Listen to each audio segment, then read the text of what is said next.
Hi, this is ETF.com's Exchange Traded Fridays podcast, a weekly podcast covering developments in the ETF industry. My name is Sumit Roy, and I'm Senior Analyst for ETF.com. And I'm Jeff Benjamin, Wealth Management Editor at ETF.com. This week, we're talking with Matt Markiewicz, Head of Product and Capital Markets at Tradr ETFs. Matt, great to have you on the show. Thanks for having me. So Matt, why don't you tell us a little bit about yourself? What do you do at Tradr ETFs? At Tradr, I am the head of product and capital markets.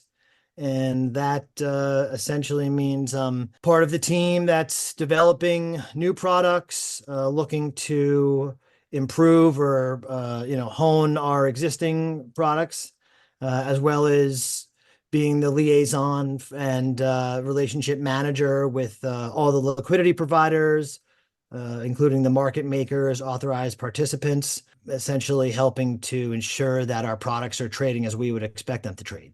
And what about your background? What kind of history do you have in the financial services industry? I've been on Wall Street for, at this point, going on close to 27 years.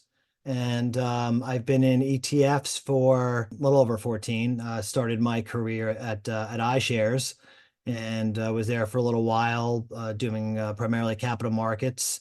And then I went the more entrepreneurial route and started a few ETFs as an issuer, not connected with any large broker dealer or advisory firm, and started at Axis, helping to run the ETF effort there in December of 21. Axis just recently, or I guess it was rebranded from Axis Investments to the suite of leveraged and inverse ETFs under the name Tradr, Tradr. What's the reason for that? Well, Jeff, what we did was actually we rebranded 4 of our 9 existing ETFs at Axis. And those 4 products are 4 of our levered and inverse ETFs, specifically being SARK, TARK, TSLQ, and NVDS. Those are the tickers. And the other 5 ETFs still have the Axis moniker attached to them. But we wanted to really reach the client cohort that that's using the products. So shorter term investors. And we just wanted a brand, Jeff, that better represented kind of who we're speaking to and who we're going after for this type of product. And Axis is been around for just over 5 years. It is a combination of mutual funds and ETFs. So we wanted to be very distinct with this launch of the Tradr brand as to what it represents, and again, the type of client that we're going after.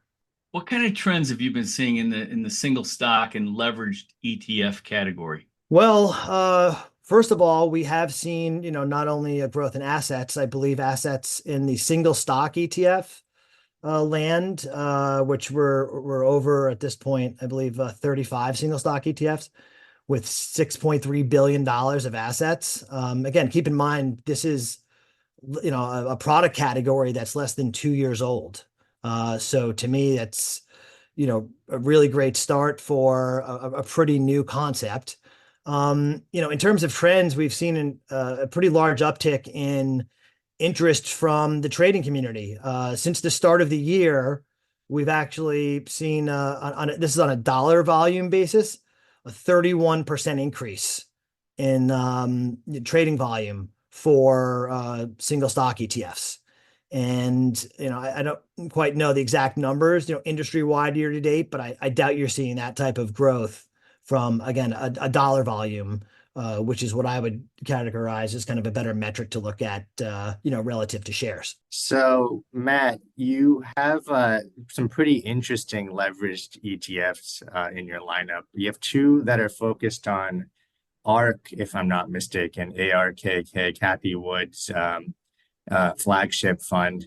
Can you tell us about those? Is ARK still popular? Because Cathie Wood, you don't hear about her so much anymore like you did back in 2021. She kind of missed a lot of that AI boom that we've seen this year.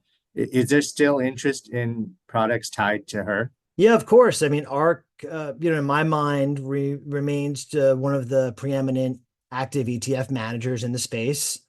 They've had a longer term track record that has attracted a lot of investors, of all types. They're, of course, a very high visibility manager, constantly sharing their ideas, constantly out there talking about what's next in innovation. So just the fact that they're high profile and quite visible, and have, for certain periods of time, especially in their flagship fund, done a great job for investors. That it's kind of still keeps them in the crosshairs. Hasn't been the case recently, obviously, with the flagship ARKK ETF down over 18% year to date. And with the rest of the broader equities market having a pretty solid year, S&P up 10%. The Q is up almost 11% as we kind of record this podcast.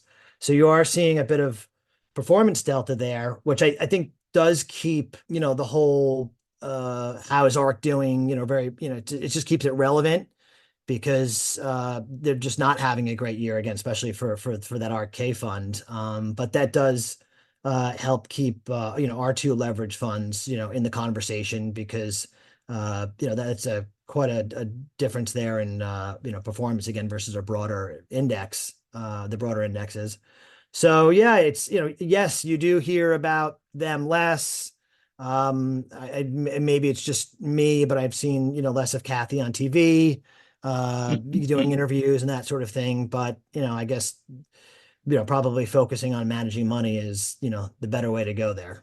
It looks like SARK, the ETF that kind of shorts ARKK, that has more assets, right? I'm looking at it right now, $138 million in assets versus $50 million for the other one.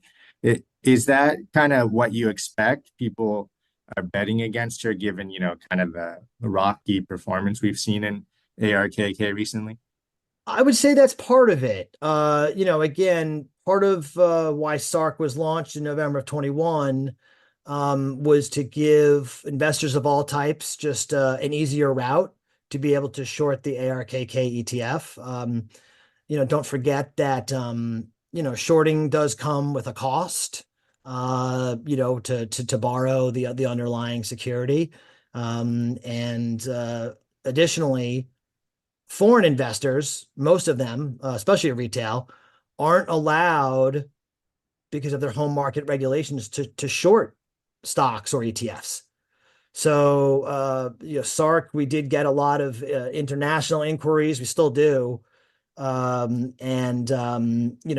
foreign investors as to, some of the mechanics or dynamics of SARK. And, it just goes to show that it's become a bit of a global phenomenon, just like ARK is. It has a global profile. So, from the size difference between SARK and TARK, SARK does have a little bit more of a history, not much more. I think about 7-8 months longer of a trading history. But it kind of does show you maybe which way investors are leaning at this point in time. The fact that it does have a fairly sizable gap over between the assets of the two funds. Matt, I want to turn now to single stock ETFs. If I'm not mistaken, Axis was the first issuer to launch single stock ETFs in the US. But now under the Tradr brand, I think you guys only have 2 single stock ETFs. Is that right? How come, the lineup is much smaller today? That's correct, Samit. Yeah. So we initially had launched, a larger suite, and quite honestly, they weren't successful. We didn't have a ton of uptake from a volume and asset perspective. And, we decided to close those because they just weren't getting any traction. And, I think that's not uncommon in this business, but our short Tesla and short Nvidia ETFs are, fairly, I'd say, some of the more popular single stock ETFs out there. NVDS, which is our 1.25 times short NVIDIA ETF, has 85 million in assets. And then Tesla Q, which is our one-time short Tesla, ETF has just over 100 million in assets. So, you know, a decent base, again, only about 2 years, little less than 2 years after launch, which was, July of 22. Yeah, yeah, definitely looks like you have two successful products there. And of course, we've seen some other single stock ETFs gather over $1 billion or even $2 billion in assets. Does this reflect the idea that single stock ETFs have staying power, that they're here to stay? Yeah, a lot has been written about the success of the Bitcoin ETFs, right? How they've just been probably the most successful product launches in the history of exchange traded funds, and there's no debating that. But again, as I mentioned at sort of the top of the pod, over $6 billion in assets in 2 years for a new product category, I would deem that successful. And again, seeing growth in not only assets but trading volumes, we're just at the tip of the iceberg here. And we're talking about the largest single stock ETF trading over $700 million a day. Uh, that's mind-boggling. Again, less than 2 years out in existence. That's more than a lot of just stocks in general. So again, it's growing. I think adoption is only going to increase as shareholders, get as investors get a sort of a better understanding of how the products work. How they can use leverage, right? That's part of the sort of I guess the sale here is that these products take care of the hassle of using leverage in your brokerage account, right? Lots been talked about that. It's like the products do it for you. And I'm not even just the single stock ETFs, just the whole leverage and inverse space in general. It really solves a problem for, the average investor, the average day trader, if you will, which is, maintaining an margin account. It's a pain and it can be expensive, especially with rates where they are now. So the ETF kind of takes care of that in one nice wrapper. I think maybe your name change illustrates this or tells me the answer, Tradr, but what kind of investors are buying leveraged ETFs right now, and who should be buying these products? Because these are not buy and hold strategies, right? Yeah, by and large, Jeff, you're right. All the products that are out there now, to the best of my knowledge, in the leverage and inverse ETF space are they have a daily reset, right? So that means you're only getting performance for one day, and that's should be consistent with an investor's time horizon. The work that we've done on our side, these products are not being held for just a day or even intraday. The data shows us that they're being held for days, weeks, months, and sometimes over a year. And again, that's not the intent. So investors need to know the risks, right? And they of kind of holding a daily reset product and experiencing that volatility drag and the concept of path dependency. They need to be aware of it. So, that's something that, through education, by reading disclosures, by talking with issuers, investors should really get a handle on. And again, these products, leverage and inverse products, have been around for 18 years. And they've always been done the same way with this daily reset, right? Can you talk a little bit about that daily reset to some of our listeners who might not be familiar with what you're talking about there? Yeah, so let's take SARK, for instance, which is our inverse ARKK ETF, short innovation daily ETF. So if the underlying or reference asset in this case is the ARKK ETF, if ARKK is down 2% on the day, SARK will be up 2% on the day. The next day starts with a completely clean sheet. So in other words, if ARKK is up 3%, SARK will be down 3%. It doesn't start from the day where you bought that ETF, right? And again, this creates, some call it a volatility drag. It's just this concept of path dependency. When did you buy it, and how long did you hold it? And because they are only meant, all these products are only meant to provide performance for a day, that's all you're getting. So in certain price regimes, Jeff, like, a trending market, like we've seen in NVIDIA, for instance, the share price of NVDA, it's pretty much just gone up day after day, some drops here and there, but for well over 18 months now. So that path dependency, that daily reset, it's not going to really impact the price of the leverage product as much because you're trending in one direction. Excuse me.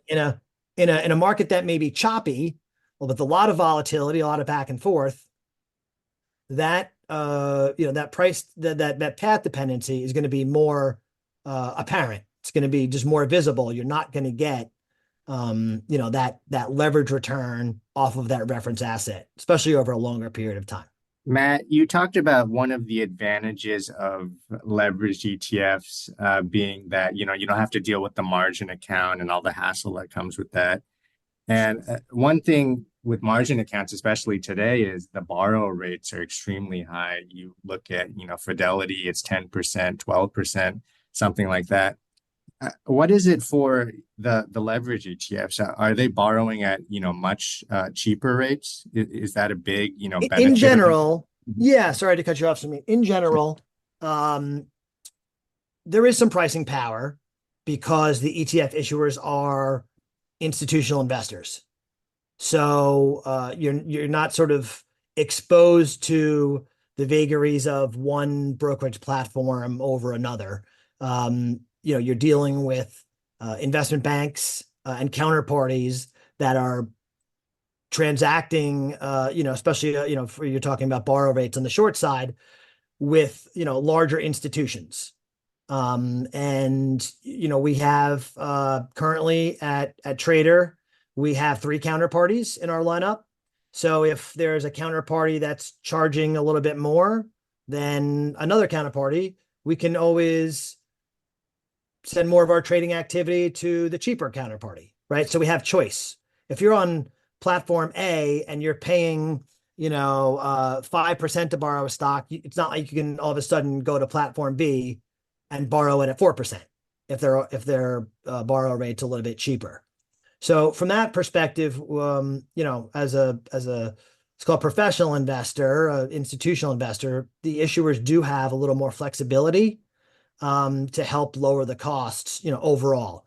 At the end of the day, though, Sumit, certain things, certain stocks, like NVIDIA or Apple or Tesla, Microsoft, because they're so massive, these are mega cap stocks.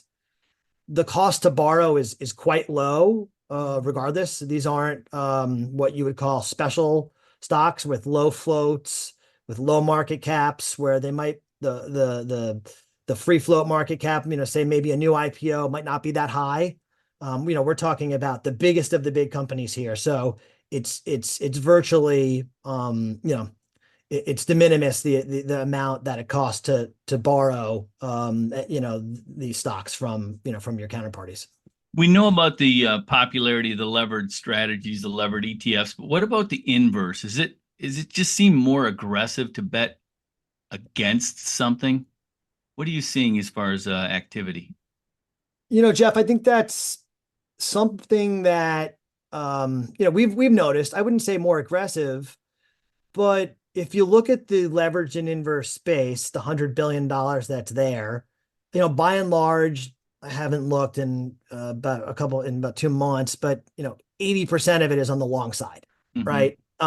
That's I think due to a couple of reasons. One, investors are inherently bullish, right? Inherently optimistic. That psychology, that emotion of wanting things to go up and going along for the ride, especially when you're using leverage, is something that just plays into a little more positively into the investor psyche than rooting for something to go down, right? And the concept of shorting, let's say, without using a leverage ETF, your losses, when you're shorting are technically, if you held on to the short and never covered it, are infinite, right? Because a stock can keep going up to infinity, theoretically, versus a stock, you sort of, your losses are capped if you're on the long side. So I think that has a lot to do with it, Jeff, is, people are just more comfortable being long something because they know what their downside is. It's a little bit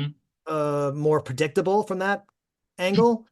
And that, coupled with the fact that, again, there's just a inherent bullishness to, the overall global equity market. That's why you're just seeing such a massive, just a massive majority of assets in the leverage and inverse space, on the long side. Matt, how do you see the leveraged and inverse ETF space evolving over time? I see it evolving quite significantly, Sumeet. There have been some filings recently for some really new, interesting products.